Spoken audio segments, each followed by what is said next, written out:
वालों की कभी हार नहीं होती, है ना। चल, GS1 यूनिट 1 सब यूनिट 3, जो भी सब यूनिट 3 होता है इसमें हम किन चीजों की बात करते हैं, जो टॉपिक्स होंगे वो हिमाचल प्रदेश से रिलेटेड रहेंगे हर एक के अंदर। ठीक है, तो जब GS1 में क्या क्या बातें रहेंगी, हिस्ट्री, है ना, सबसे पहले वो इंडिया की हिस्ट्री है, उसके बाद वर्ल्ड की हिस्ट्री है, और फिर हिमाचल प्रदेश की हिस्ट्री। जब Himachal Pradesh early medieval state, तो यहाँ 3 स्टेट है, कांगड़ा, कुल्लू और चंबा। इन 3 के बारे में बात होनी है। ठीक है, तो ये थोड़ा सा लोकलाइज हो गया है सिलेबस। जैसे प्रीलिम्स है, प्रीलिम्स में सारी 6। ठीक है, तो दोनों एस्पेक्ट्स यहाँ पर रहेंगे। तो स्पेसिफिकली कांगड़ा, कुल्लू, चंबा की बात हो रही है। तो यहाँ कांगड़ा, कांगड़ा के सबसे फेमस रूलर है,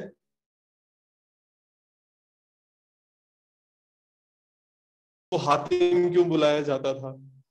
ठीक है, इनके टाइम पर जो पेंटिंग्स है वो कैसे इवॉल्व करी है, ये सारे जो कॉन्सेप्ट्स रहेंगे इस तरीके से। और जो भी मेन रूल, क्योंकि एक चीज समझो ना, मिनिमम क्वेश्चन कितने नंबर का बनेगा, 4 नंबर का। तो जो थीम कोई भी होगा ना वो 4 नंबर का होना चाहिए, तो उस हिसाब से सोचो। कई थीम इतने छोटे होते हैं कि फिर वो नहीं बनते, बट कुछ है, घमंड चंद है, उसके टाइम पर कुछ चीजें हुई है, और जिस पे क्वेश्चन बन सकता है, जो बेसिकली जो 4 नंबर से ऊपर बन सकता है, 4 का बन सकता है, अब उसके बारे में पढ़ लो। संसार चंद है, उसके टाइम पर क्या क्या इवेंट्स हुए हैं मेजर, या जैसे कुल्लू है, कांगड़ा, कुल्लू, कुल्लू के फेमस रूलर, कुल्लू में दशहरा होता है, किसके टाइम पे स्टार्ट हुआ, जगत सिंह। ठीक है, तो जगत सिंह के बारे में क्वेश्चन बन सकता है। कुल्लू बेसिक उसके हिस्ट्री के एस्पेक्ट्स, है ना, तो आप उसको जोड़ सकते हैं। आपका चंबा है, चंबा में कौन सबसे फेमस रूलर, साहिल वर्मन चरपटनाथ, उसके टाइम पर चंपावती। ठीक है, सूही मेला, फिर उन्होंने क्या क्या ये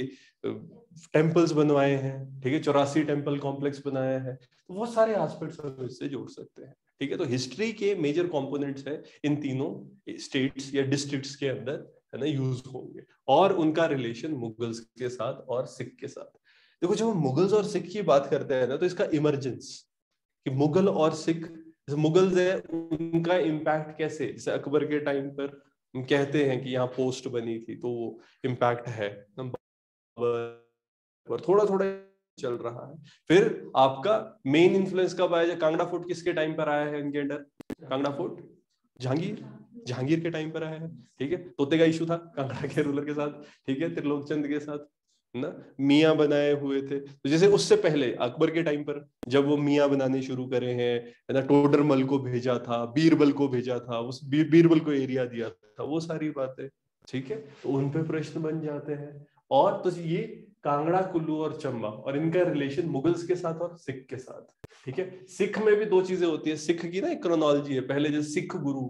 उनका रिलेशनशिप कैसे था, फिर उसके बाद खालसा की फॉर्मेशन, फिर सिरमौर में क्या क्या चीजें हुई है। ठीक है, और ओवरऑल फिर कोई वॉर, जैसे एंग्लो सिख भी जब यहाँ हो रही, तो यहाँ पर भी तो उसका इम्पैक्ट आ रहा है। ठीक है, थोड़ा थोड़ा सिखों के टाइम पर, जैसे हम संसार चंद के टाइम पे बात करते हैं, गुरखों का इन्फ्लुएंस आया था, उस टाइम पर भी सिखों ने हेल्प करी थी, है ना, तो वो सारे एस्पेक्ट्स भी डाले जा हुई थी, है ना। तो जस्सा सिंह रामगढ़िया, जय सिंह कन्हैया, है ना, तो सबसे पहले किसने अटैक जी है। ठीक है, ये हम जोड़ के रख सकते हैं, बट फोकस ज्यादा किस पे करना है, मुगल्स पे फोकस करना है, सिक्स पे फोकस करना है, और कांगड़ा, कुल्लू और चंबा पे फोकस करना है। ठीक है,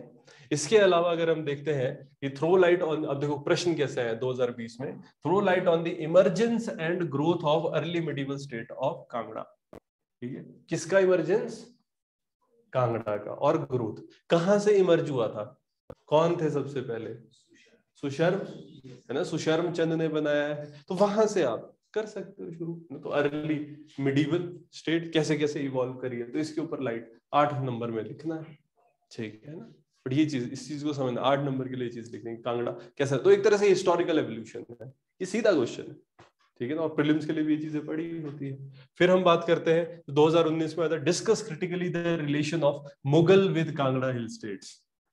ठीक है ना, यहाँ पर क्या है, क्रिटिकली उनका रिलेशनशिप देखना है। नॉर्मली तो क्या आपको क्रोनोलॉजी पता होनी चाहिए, तो 1556 से 1707, तो शुरू में हम क्या बात कर रहे हैं कि कैसे उन्होंने थोड़ा थोड़ा इन्फ्लुएंस लाने की कोशिश करी है। फिर उसके बाद आप बताएंगे कि यहाँ मियाँ का सिस्टम शुरू हुआ है, फिर वो यहाँ की बट क्वेश्चन क्या था, क्रिटिकली उनका रिलेशनशिप, तो क्या इन्वेस्टिट्यूर जब नया राजा लग रहा है उसमें उनका इन्फ्लुएंस आ रहा है। ठीक है, यहाँ के जो एडमिनिस्ट्रेशन है उसको थोड़ा थोड़ा इम्पैक्ट कर रहे हैं, फिर कई बार जब विजिट कर रहे हैं उस टाइम, तो ओवरऑल रिलेशनशिप कैसा था और कैसे उसको इम्पैक्ट किया जा रहा है, क्योंकि उसको क्रिटिकली देखना था। क्योंकि देखो ना, मुगल्स आए हैं, मुगल्स का इम्पैक्ट, क्योंकि इस तरह के क्वेश्चन भी बनते हैं, मुगल है, मुगल का इम्पैक्ट क्या रहा है हिमाचल पे, क्या सोसाइटी पे इम्पैक्ट रहा है, राजा वगैरह चोगे, जैसे आपने देखो राजे ये शादी में तो क्या पहनते हैं, शेरवानी, तो चोगा जैसे उस टाइम पे वो पहनते थे, चोगे है ना, तो वो रूलर्स पहन रहे हैं। उस खाने पे चेंज आया है ना, जब इनके इन्फ्लुएंस में आएंगे, कई जगह पर उर्दू यूज हो रही है एज कोर्ट लैंग्वेज। ठीक है, तो थोड़ा थोड़ा सजदा, पाइबोस, वो सारी चीजें धीरे धीरे वो उसका इम्पैक्ट यहाँ भी आ रहा है, क्योंकि जो हमारा रूलर है वो वहां भी तो रह रहा था, जो मिये हैं, है ना, मिये रह रहे हैं वहां पे, तो उस टाइम पे जब वो कोर्ट में रह रहा है तो सीख रहा है वो चीजें, वो एडमिनिस्ट्रेशन में, फिर हमारे इनकी वजह से हमारे एडमिनिस्ट्रेशन पे भी कुछ इम्पैक्ट पड़े। जो एडमिनिस्ट्रेटिव स्ट्रक्चर है वो रेलू वाला एरिया है, अब जो टोडरमल आए थे तो टोडरमल रेवेन्यू सिस्टम पे इनका इम्पैक्ट होगा। ठीक है, तो उस तरह के भी प्रश्न में कपड़ों पे, फूड पे, और क्या बोलते फेस्टिवल्स पे इम्पैक्ट पड़ता है। ठीक है, फिर explain the relation of Sikh with hill states in the 19th century. तो इसमें सिख का रिलेशनशिप ओवरऑल 19th सेंचुरी में क्या क्या इवेंट्स हो सारे बताए जा सकते हैं, कांगड़ा पे कैसे इन्फ्लुएंस हो, क्या क्या हो, फिर बाद में भी रंजीत सिंह के डेथ के बाद है ना, वेंचूरा है, वो वाला इशू भी आप जनरेट कर सकते हैं, फिर उसका अटैक हुआ था, पहले तो बोल दिया था है ना, मंडी को जब लूटेंगे आसमानी गोले छूटेंगे, तो वो भी एक रिलेशनशिप में कि पहले है ना हेल्प कर रहे थे, वो सारे एस्पेक्ट्स शुरू स्टार्ट कैसे कर, इनिशियली जैसे गुरु है उनको हेल्प कर रहा में पेपर में आता, which ancient literary source find reference of Kuluta region of HP. ठीक है, तो कुलुता कहां कहां पर लिखा है, तो एक लिटरेरी एस्पेक्ट है, देख रहे हो, तो लिटरेचर में कहां कहां रेफरेंस कुल्लू के बारे में है आपने बताया। इवन ये भी क्वेश्चन आ सकते हैं कि जैसे कोई ट्रैवलर आया, तो उस ट्रैवलर के पीरियड में क्या क्या चीज या उसने क्या देखा है उसके बारे में बताओ। ठीक है ना, अगर ट्रैवलर्स आ रहे हैं, स्पेसिफिकली सबसे फेमस कौन है हमारे यहाँ पर, ह्यून सांग। ठीक है ना, सीयू की किसके टाइम पर आए, एडम चंद के टाइम पर आए हैं, क्या क्या चीजें दिखी है। ठीक है, चौंतड़ा में बताया था कि स्तूप था, ऐसी सी बातें। ठीक है ना, इस एरिया के कल्चर ट्रेडिशन के बारे में उन्होंने क्या बात करी, ये सारी चीजें, उस तरह के प्रश्न भी आ सकते हैं through the eyes of traveller. फिर enumerate any 4 public welfare schemes executed by Bhuri Singh of Chamba. ठीक है, कई जो लास्ट रूलर्स होते हैं उनके बारे में वो भी फेमस भूरी सिंह है, बहुत रिफॉर्म, तो जहां जहां पर मेजर वो 4 मार्क्स से ऊपर किसी बंदे ने कुछ किया हो तो उस पर प्रश्न बन सकता है। ठीक है, तो इनके टाइम पर एडमिनिस्ट्रेटिव रिफॉर्म्स बहुत आए थे, उसके बारे में बताना है, एग्रीकल्चर में चेंज किए थे, लाइटिंग आ गई थी है ना घरोला विलेज में, यहाँ पर एडमिनिस्ट्रेशन में चेंज किए, हॉस्पिटल, स्कूल, वो सारी चीजें है ना, तो वही लास्ट रूलर्स जो होते हैं उनका इन्फ्लुएंस रहता है ना, फिर उनको टाइटल्स मिल रहे हैं, जैसे बहुत लोगों के सीआईएस मिल रहे थे, टाइटल्स दे रहे हैं। ठीक है, आर्मी में कुछ लोगों ने हेल्प करी है, वो सारे एस्पेक्ट्स आप जोड़ सकते हैं। ठीक है, तो यहाँ पर ये वेलफेयर स्कीम्स पूछ रहे हैं, लास्ट रूलर जो फेमस, जैसे भूरी सिंह फेमस रूलर थे। फिर यहाँ पर गोरखा, गोरखा एक मेजर थीम है, जनरली प्रश्न बनते हैं, तो देख रहे हैं कांगड़ा कुल्लू चंबा प्रश्न बन रहा है। फिर आप देखेंगे तो Gorkha invasion, it's nature and consequence, तो गोरखा क्यों आए थे, किसने बुलाया था, यहाँ महानचंद बिलासपुर। ठीक है, महानचंद बिलासपुर है, उन्होंने बुलाया था, और उससे पहले भी ऐसा नहीं, उत्तराखंड में तो इन्फ्लुएंस कर ही दिया था उन्होंने, है ना, गढ़वाल वाला रीजन, उसके बाद हिमाचल में घुसे हैं। ठीक है, तो क्यों आए, पहले तो गोरखा इन्वेजन क्यों हुई, इनिशियली तो यही बात हो सकती है ना, कि क्यों हुई, फिर मतलब यहाँ पे क्या रीजंस थे, मतलब ऐसा ना क्या सिचुएशन थी कि उनको आना हेल्पफुल रहा, फिर उसके बाद क्यों आए, बुलाए गए, फिर गोरखा इन्वेजन के बाद कैसे वो गोरखा इन्वेजन इन्होंने करी है, गोरखा इन्वेजन का नेचर, ठीक है, और उसके कॉन्सिक्वेंसेस कि उसकी वजह से क्या इम्पैक्ट पड़ा है, ठीक है, इन्वेजन का क्या इम्पैक्ट हुआ, मतलब यहाँ पर तो उसमें आपको पूरा पता होना चाहिए कि कहाँ नेचर, कहाँ कहाँ उन्होंने अटैक किए, कैसे कैसे करे, फिर उसके बाद वापस कैसे कैसे हुए, ठीक है। एक बार ठीक है संसार चंद से थोड़ा पहले अटैक कर रहे हैं, महल मोरिया पे अटैक कर रहे हैं, फिर बाद में कांगड़ा फोर्ट तक जा रहे हैं, ऐसा नहीं है वहीं पर हुआ अटैक, बाकी जगह भी तो हुआ है, इवन ये रोडू साइड रीजन बुशहर तक पहुंच गए थे कि बुशहर के राजा भी को भी भागना पड़ गया था, ठीक है। तो वही कि क्या उसका नेचर क्या है और उसका इम्पैक्ट ओवरऑल देखो ना कि हिमाचल की हिस्ट्री पे गोरखों के आने का क्या इम्पैक्ट रहे, ठीक है, उस चीज पे क्वेश्चन बन सकता है ये आए क्या क्या फर्क पड़े। और फिर treaty of Sagauli, Anglo Gurkha war, और finally treaty of Sagauli. Treaty of Sagauli तो ऐसे इसी पे भी प्रश्न पूछा जा सकता है, एक तो कि ट्रीटी ऑफ सगौली में क्या क्या लिखा हुआ था एग्जैक्ट, है ना, कि सेलिएंट फीचर्स बताओ कि भाई काली नदी है वो बॉर्डर रहेगा, उसके अलावा ना कैसे फर्दर रिलेशनशिप्स कैसे रहेंगे, वो सारी चीजें ट्रीटी ऑफ सगौली, या ट्रीटी ऑफ सगौली का इम्पैक्ट क्या था। तो फिर देखो चीज तो वही लिखनी है बट फिर आपको उसको एक अलग तरीके से लिखना पड़ेगा, अगर आप इम्पैक्ट की तरह या सिग्निफिकेंस या इम्पैक्ट ना, इस आने से क्या हुआ, क्योंकि बनाई ऐसे गई थी ना अंग्रेजों के द्वारा ट्रीटी ऑफ सगौली की फ्यूचर में जो इश्यूज है वो ना क्रिएट हो, है ना, जो लड़ाई है वो चीज नहीं होनी चाहिए,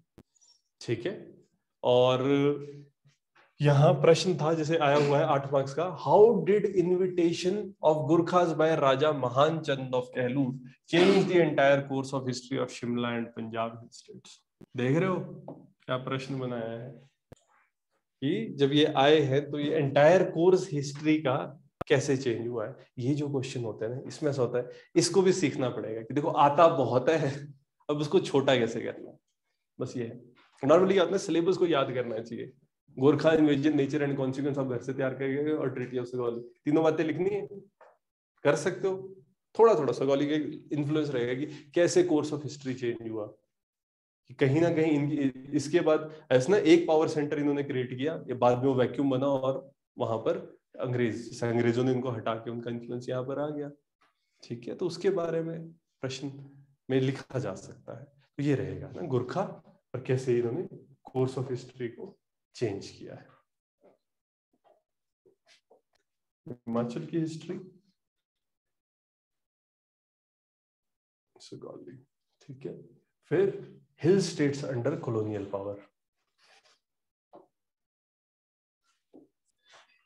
यहां पर किन चीजों पे फोकस किया जाएगा, तो स्पेसिफिकली कि कॉलोनियल पावर के इन्फ्लुएंस में, अंग्रेजों के इन्फ्लुएंस में, जैसे वो शिमला डिस्ट्रिक्ट, और एक चीज देखना एक जगह पर इन्होंने कांगड़ा कुल्लू चंबा लिखा हुआ है बट इसका मतलब ये तो नहीं कि बाकी डिस्ट्रिक्ट को छोड़ ही देना है,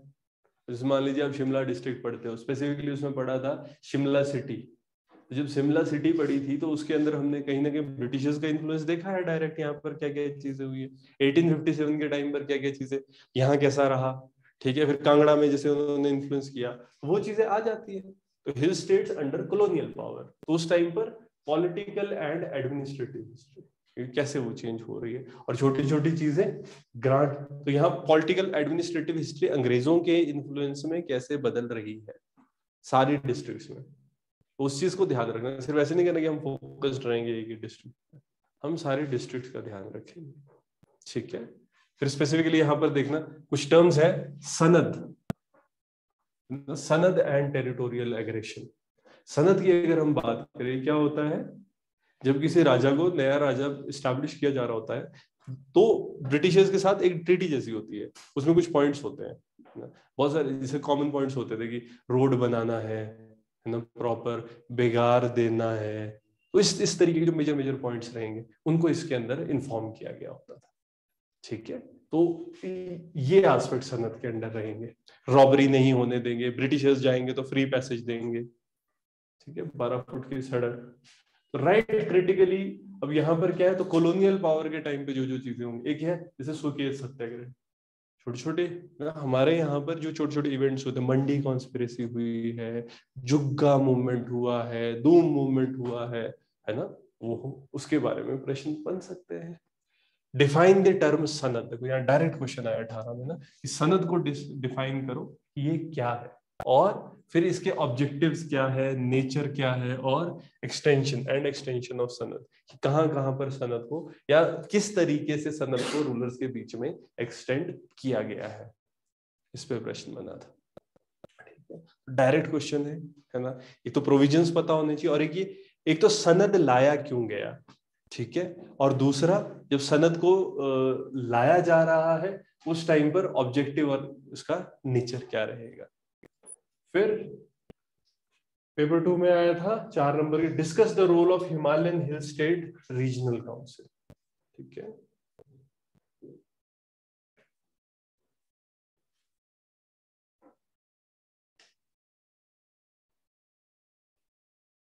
गोरखा में ना था, जैसे गोरखा का एक तो क्रोनोलॉजी की हम बात कर रहे हैं, ठीक है, और एक चीज भी समझना, जैसे होता है ना कि हिमाचल के लोगों का कैसा एक पर्सपेक्टिव रहा, जैसे एक टाइम पे गोरखों की हेल्प ले रहे हैं, उनको लग रहा है कि गोरखे हेल्प करेंगे, फिर उनको लगा कि अरे गोरखे तो कर नहीं रहे कुछ,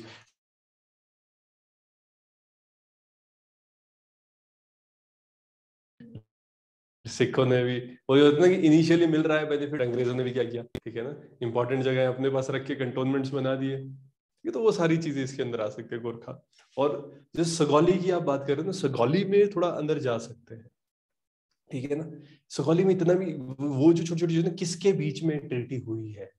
ये फैक्ट्स भी पता होते चाहिए, लिखने पड़ेंगे ना कि ट्रीटी किसके बीच हुई है, ट्रीटी का इम्पैक्ट क्या पड़ा है, एक टेरिटोरियल एग्रेशन है वो किस तरीके से बढ़ा है, और कैसे ब्रिटिशर्स ने इसको ना फाइनलाइज किया था टेरिटरी के बीच में, वो चीज रहेगी। यहाँ जब हम बात कर रहे थे खुद ही चेंज हो गया था ये, है ना, 3 बातें बोलनी तो बनती थी। यहाँ हम बात कर रहे हैं Himalayan hill states regional council, HSRC, HHSRC in the freedom movement of the Himachal Pradesh. देखो 2-3 थीम्स है ना जिसपे प्रश्न बनते रहते हैं। एक थीम तो क्या होता है ना कि हिमाचल प्रदेश की अपनी किस तरीके से हमने, जैसे फ्रीडम स्ट्रगल है ना, जैसे नेशनल लेवल पे फ्रीडम स्ट्रगल है, वही हिमाचल में भी फ्रीडम स्ट्रगल के कुछ थीम्स थे, वो कैसे इवॉल्व करे हैं, और जो नेशनल स्ट्रगल थी वो जो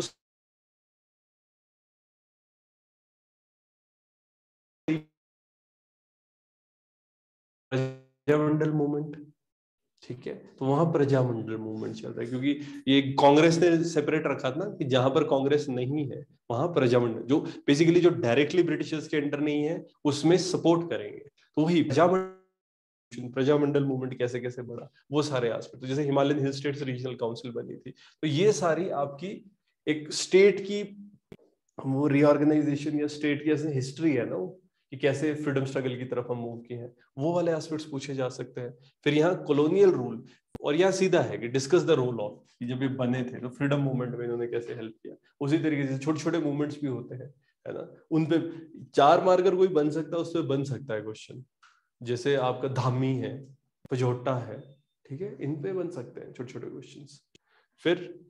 during colonial rule which organisation fought for the democratic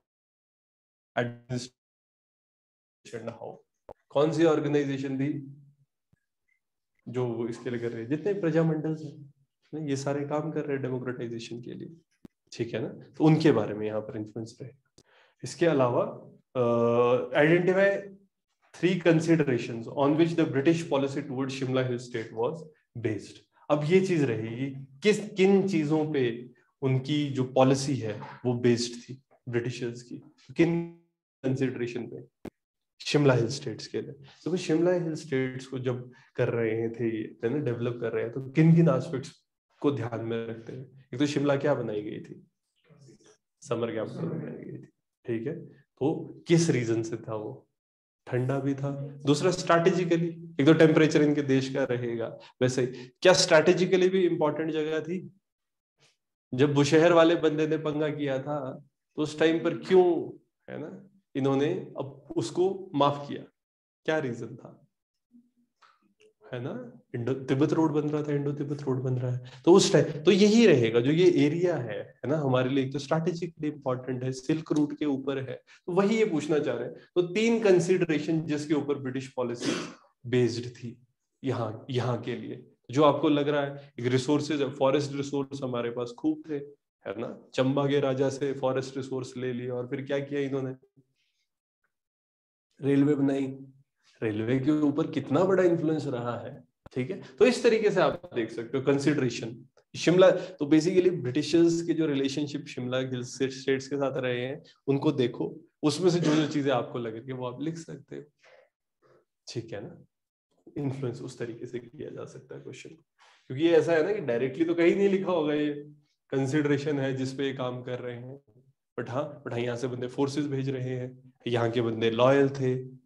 ठीक है ना, हेल्प करिए, रिसोर्सेज इतना ज्यादा पैसे में तो नहीं आ रहा था, बट स्टिल, है ना, स्ट्रैटेजिकली बहुत इंपॉर्टेंट था हमारा यहाँ पर, ठीक है। तभी तो कंटोनमेंट्स कितने बनाए गए हैं यहाँ पर,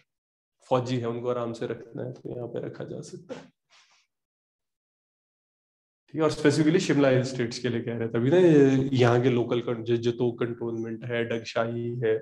उनके बारे में आप कह सकते हैं। फिर social and economic condition under colonial period with special reference to social practices, beth begar reet. पहली चीज तो क्या कह रहे हैं, socio economic condition under colonial period, in general अंग्रेजों के टाइम पर हमारे यहाँ पर कैसी कंडीशंस थी कॉलोनियल पीरियड में, ठीक है ना। फिर साथ में फिर उन थीम्स खुद बताए गए हैं, तो यहाँ अगर आप देखोगे ब्रिटिशर्स के टाइम वही रहता है, अलग अलग जो भी ऐसा होता है कि जहां ब्रिटिश के साथ आपको कन्वर्जेंस दिख रही है। अब कुछ जगहों पर हमने देखा राजाओं को ब्रिटिशर्स पढ़ा रहे हैं, ठीक है ना, इन्वेस्टिट्यूर हो रहा है उसमें ब्रिटिशर्स का इन्फ्लुएंस है, ब्रिटिशर्स हेल्प कर रहे हैं एजुकेशन के लिए, हॉस्पिटल बनाने में, स्कूल में, वो सारी चीजें हो रही थी। यहाँ पर स्कूल्स खुले थे ना, Bishop Cotton School, Saint Lawrence School, ठीक है ना, तो वो सारे एस्पेक्ट्स। फिर और यहाँ पर सोशल और इकोनॉमिक कंडीशन उस टाइम पर लोगों की क्या थी कॉलोनियल टाइम पे, हमारे यहाँ पर क्या क्या होता था। और ये 3 थीम दिए हुए, इनमें से कोई भी पूछ लेते, एक बेट है, एक बेगार है, और एक रीत है। बेट क्या होता है, बेठू, है ना, इसमें वही बेठू क्लास 1 होते हैं, बेठू क्लास 2 होते हैं जिनसे काम जिसे करवा रहे हैं। बेगार में क्या है, बेट है, एक तो बेगार है ना, बेगार में बिना पैसे दिए, है ना, आप काम करवा रहे हो, ठीक है, बेट में रेम्यूनरेशन भी रहे, बेटू क्लास 1, बेटू क्लास 2 इस तरीके से होता है। और रीत क्या है, रीत में जो विमेन है ना, एक तरह से औरत को कमोडिटी की तरह देखा जा रहा था। असल में था कि एक सोशल प्रैक्टिस थी, जैसे लड़की है, पॉजिटिवली देखा जाए तो क्या था, लड़की अगर चाहे उसने किसी एक से शादी करी है, ब्राइड मनी देख के, या तो पहले तो मतलब ब्राइड मनी देख के वो चेंज कर सकती है हस्बैंड, जो नया हस्बैंड है, तो पिछली शादी में जो खर्चा हुआ अगर उसने दे दिया तो लड़की हस्बैंड चेंज कर सकती है, रीत, है ना, रीत मनी कहते हैं। तो बट इशू अब वही, अगर हम इशू वाले पर्सपेक्टिव से देखें क्या हो रहा है, अब यंग लड़कियां हैं उनकी खरीद फरोख्त हो रही है। अब कोई गांव चला गया, गांव में गया, पैसे दे दिए, लड़की को ले आए और बोला शादी कर ली, अब वो बंदा उस लड़की को बेच सकता है कहीं और, कमोडिफिकेशन होगी ना लड़की की, लड़की को सामान की तरह खरीदा बेचा जा सकता है। और इसमें क्या हो रहा है, अब आप इस जैसे कई जगह पर प्रोस्टिट्यूशन, उसमें विमेन बहुत गई इसकी वजह से, ठीक है। फिर वही होता है कि फिर वो सेक्सुअली ट्रांसमिटेड डिजीज है वो सब भी बढ़ रहे हैं, ठीक है। फिर अगर हम बात करते हैं रीत की,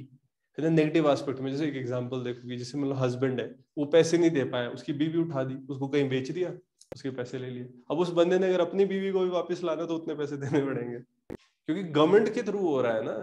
तो इसको प्रॉपर्टी की तरह देखा जा रहा है। अगर प्रॉपर्टी की तरह देखा जा रहा है तो फिर वो एक इशू की तरह है। तो हाँ, ऐसे इशूज,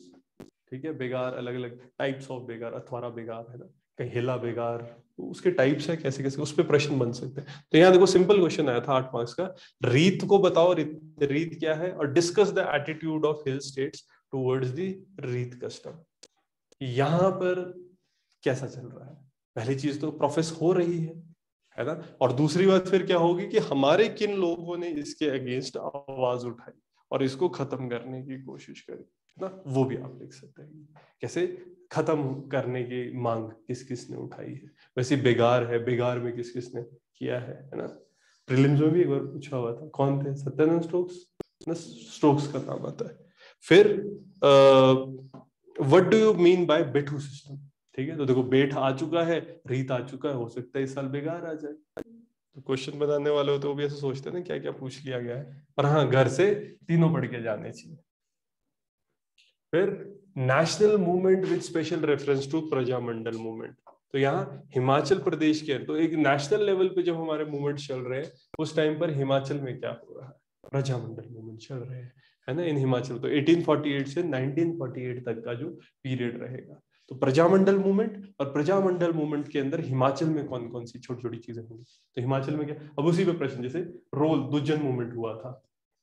ठीक है, दुज्जन, यहाँ directly describe the role of Dujjan movement in the freedom movement of Himachal Pradesh. बहुत चीजें हैं, एक हमारा एग्रीकल्चर वाला एस्पेक्ट रहेगा, एग्रीकल्चर मूवमेंट्स भी हो रहे हैं हमारे यहाँ पर, है ना, जैसे लोग क्या कर रहे हैं, जंगल चले गए, है ना, एक तरह नॉन कॉपरेशन कर रहे हैं, या मंडी कॉन्स्पिरेसी हो रही है। तो सारी छोटी छोटी चीजें हैं जो, मतलब उनका इम्पैक्ट यहाँ पर एक फ्रीडम स्ट्रगल नेशनल लेवल पे हो रही है, उसका इम्पैक्ट हिमाचल प्रदेश पे कैसे हो रहा है। ठीक है, मंडी को करने वाले कौन थे, मंडी कॉन्स्पिरेसी, गदर के लोग आए थे, है ना, गदर के लोग इंडिया में आ रहे हैं, उनका इन्फ्लुएंस बढ़ रहा है। फिर in the colonial rule which organisation fought for democratisation of administration in Himachal Pradesh, कौन सी ऑर्गेनाइजेशन लड़ रही है, ठीक है, हिमाचल में प्रजामंडल बने थे, हर डिस्ट्रिक्ट के अंदर अपने अपने प्रजामंडल बन रहे हैं। ये चाह रहे थे कि जो राजा के अंडर रूल है उसकी डेमोक्रेटाइजेशन, कुछ बोल रहे थे राजा हटाना है, शुरू शुरू में क्या बात हुई थी कि एटलीस्ट राजा डेमोक्रेटाइज कर दे, है ना, वहां पर एक तरफ राजा चलेगा, और जैसे डोमिनियन स्टेटस टाइप नहीं होता कि एक तरफ राजा काम कर रहा है, लेकिन जो असली पावर है वो किसके पास है, ग्रुप ऑफ इलेक्टेड पीपल, ठीक है, पार्लियामेंट टाइप बना दी जाए, वो डिस्कशन। फिर इसके अलावा highlight the activities of Sirmaur Prajamandal and Chamba Prajamandal. तो यहाँ पे दो बातें हो रही है, डायरेक्टली क्वेश्चन पूछा है, तो क्या क्या हुआ है, एक्टिविटीज क्या क्या होगी सिरमौर और चंबा प्रजामंडल में, ठीक है, हर स्टेट डिस्ट्रिक्ट में प्रजामंडल्स थे, तो उसके लीडर्स थे, ठीक है, फिर उनकी डिमांड है, भाई दो ना पाई क्या है, ऐसे ऐसे प्रश्न बन सकते हैं, भाई दो ना पाई दो, फौज में नहीं, मतलब पार्टिसिपेट नहीं करना है, ना भाई देना है ना पाई देनी है, इन पे प्रश्न। फिर describe the role of Prajamandal movement in Himachal Pradesh during India's freedom struggle. तो कैसे, देखो ना, ये एक कॉम्प्रिहेंसिव सा क्वेश्चन है कि प्रजामंडल मूवमेंट का रोल क्या रहा है हिमाचल प्रदेश में जब फ्रीडम स्ट्रगल नेशनल लेवल पे हो रही थी, ठीक है, तो इन छोटी छोटी चीजों के बारे में प्रश्न बन सकते हैं। और यहाँ पर ना कि स्टेट के अंदर क्या क्या हो रहा था,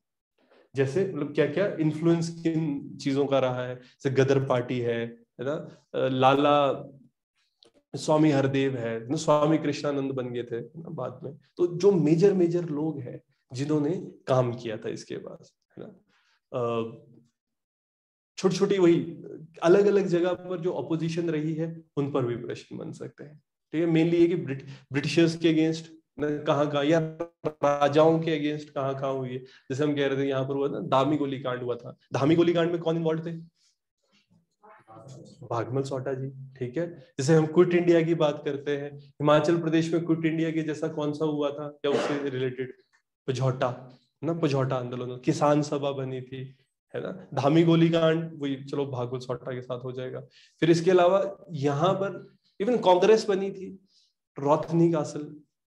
रोथनी कासल में ना कांग्रेस बनी है, किसने करा था डिस्कशन, एओह्यूम, ठीक है, तो छोटी छोटी की कैसे एक एवोल्यूशन हो रहा है हिमाचल प्रदेश के अंदर, और यहाँ जैसे प्रजामंडल मूवमेंट है पूरा ही डिस्क्राइब करने के लिए कह दिया गया है। फिर national movement with reference to, ये प्रजामंडल हो गया है। इसी के अंदर देखो और questions, comment on the Jugga agitation of Bilaspur, Jugga में क्या कर दिया था, है ना, जुग्गियां जला दी थी अपनी,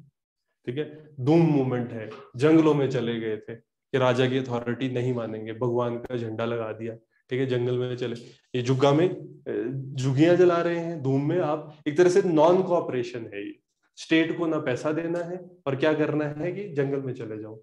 वहां पर रहो, उसकी वजह से क्या होगा, इकोनॉमी हिल जाएगी, स्कॉच पॉलिसी, कुछ नहीं उगाना, कुछ नहीं करना, जंगल में रहना है,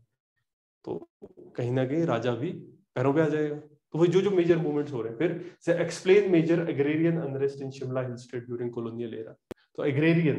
अनरेस्ट भी यहाँ पर कौन कौन से हुए हैं जब ब्रिटिशर्स के अंडर इन्फ्लुएंस आ रहा था, इस पे प्रश्न बन सकता है। पझोटा 1942,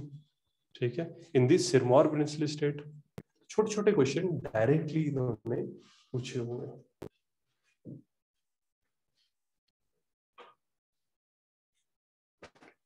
फिर 5 year plans and vision for the development of hill states. इसमें क्या रहेगा, जैसे प्लान पॉलिसी है ओवर द पीरियड, सर्वे में भी हम पढ़ते हैं ना, जैसे कोई स्कीम आई हिमाचल प्रदेश में, वो इवॉल्व करी, कैसे इवॉल्व करी है, ठीक है, कौन कौन सी स्कीम्स है पोस्ट इंडिपेंडेंस जो हिमाचल प्रदेश में डेवलप की गई। जैसे कोई भी आप यूनिट पढ़ते हो, चैप्टर पढ़ो, मान लो एग्रीकल्चर है, तो एग्रीकल्चर में अगर हम स्कीम्स देखते हैं कैसे वो ओवर द पीरियड इवॉल्व करी है, ये सारे एस्पेक्ट्स हम देख पाते हैं, ठीक है, तो उस पे बन सकता है। और मेजर पॉलिसीज जो हिमाचल प्रदेश के अंदर 5 year प्लान के अंदर रहेगी।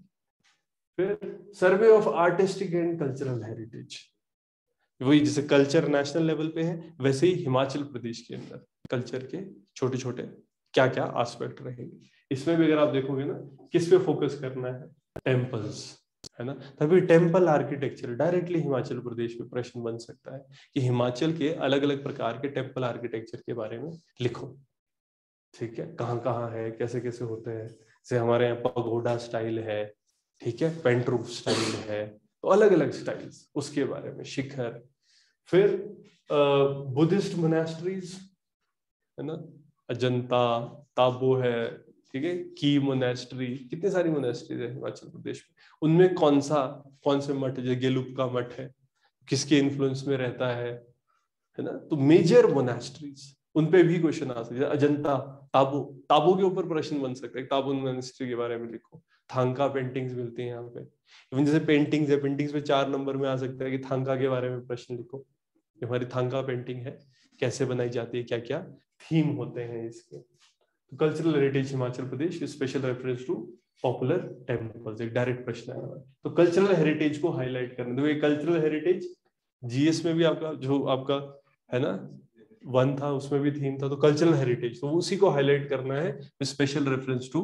टेम्पल्स, अलग अलग टेम्पल्स जो हमारे बने। इसमें जैसे रूलर्स है, अलग अलग रूलर्स के टाइम पर 84 टेम्पल कॉम्प्लेक्स कहाँ,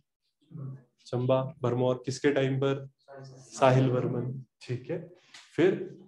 2019 में ये आया था, throw light on the important Buddhist monasteries and their salient features in Himachal Pradesh, ठीक है, मोनास्ट्रीज कहाँ मोनास्ट्रीज है और उनकी फीचर्स, हिमाचल प्रदेश में उनकी फीचर्स क्या क्या है। फिर write a brief note on shrines in Himachal Pradesh, ठीक है, कौन कौन सी मेजर श्राइन्स है, कौन कौन से मंदिर है, ठीक है, उसके बारे में बताना। और श्राइन्स में आप मंदिर से बाहर भी जा सकते हैं, ठीक है। फिर throw light on the major features of Basohli and Kangra paintings, यहाँ पर है ना कल्चरल हेरिटेज में पेंटिंग, तो थांगा पेंटिंग पे क्वेश्चन पूछ सकते हैं, कांगड़ा स्कूल ऑफ पेंटिंग पे पूछ सकते हैं। तो क्या पूछा आपका, बसोली और Kangra style of painting, 8 number इस पे लिखना था, ठीक है। तो क्या क्या चीजें हम ऐड करेंगे इसमें, write a brief note, simple एक light on the main features लिखनी है। तो इसका मतलब आपको कुछ चीजें एग्जैक्ट पता होनी चाहिए कि इसमें क्या क्या चीजें यूज की जाती है, ठीक है, मेजर फीचर्स है यहाँ पर। इसके अलावा discussion brief hill paintings of Himachal Pradesh, जो हिल पेंटिंग्स एक बड़ा थीम है, यहाँ पे भसोली भी लिखेंगे, कांगड़ा भी लिखेंगे, और भी जो छोटे छोटे स्कूल है, और यहाँ पर क्या बोला है, ब्रीफली डिस्कस करना है। तो अब ये आपकी एक फ्रीडम है, आपने क्या क्या चीजें इसमें एड ऑन करनी है। जैसे अब यहाँ पर हम बात करते हैं हिल पेंटिंग्स के अंदर इन ब्रीफ लिखो, पेंटर्स के बारे में भी आप बता सकते हैं, पेंटिंग के थीम्स के बारे में भी आप बता सकते हैं, मतलब जो चीज आपको ज्यादा पता है उस पर आप ज्यादा फोकस कर सकते हो। ये तो ओपन कर दिया ना इन्होंने, जहां पर तो खुला मिल जाए, discuss in brief the hill paintings of Himachal Pradesh. अब तुम जितने ज्यादा फैक्ट्स डाल सकते हो डालो, किसके टाइम पर बड़ी है, संसार चंद के टाइम पर बड़ी है, ज्यादा फोकस किस चीज पे होता है, ठीक है ना, कृष्ण राधा थीम जो है उसके ऊपर होता है। ये रहेगा आपका ना मोनास्ट्री। फिर जीएस नेक्स्ट थीम आपका क्या रहेगा, डिजास्टर,